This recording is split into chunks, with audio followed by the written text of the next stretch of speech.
Математика 4-ші сынып 1-ші А бөлімін бастаймыз. Ортақ тақырып менің отаным Қазақстан деп аталады.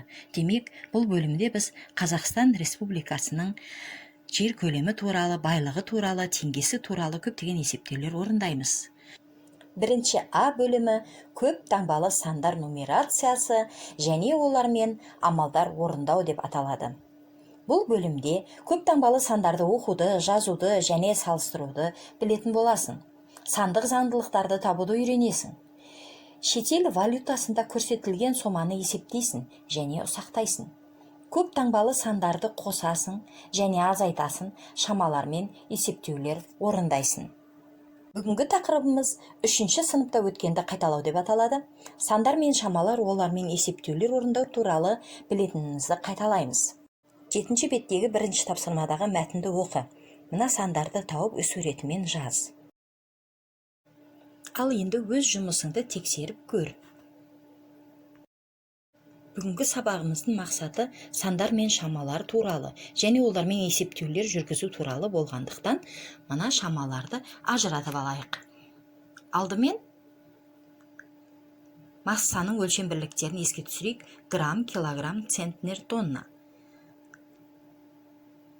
Центнер 8 килограмм, 2 центнер 10 килограмм, 6 центнер 1 килограмм, 610 килограмм, 205 килограмм және 98 килограмм берілген. Өзіңді тексеріп көр. Массаның өлшем бірліктері мен уақыт өлшем бірліктерін салыстырып, теңсіздіктеріңді де тексер. Шамалар мен амалдардың қалай орындалатынын есіңе түсір және есепте. 7 метр 48 сантиметр. Азайту 1 метр 69 сантиметр. Осы өрнекті қарастырамыз. Ірірек бірліктерді ұсақ бірліктермен ауыстырамын. 748 сантиметр деп жазамын. 1 метр 69 сантиметрді 169 сантиметр деп жазып, амалдарды орындаймын.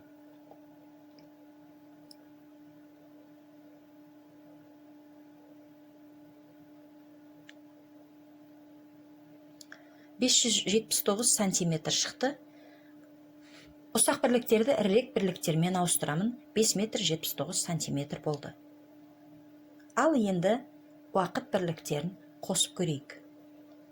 45 минутқа 23 минутты қосамыз. 45 минутқа 23 минутты бағандап қосып аламыз. 68 минут шығады. 1 сағатта 60 минут бар. Яғни 1 сағат 8 минутқа тең болды. Пайымдауға берілген есеп. Отбасында ағайынды 3 бала бар.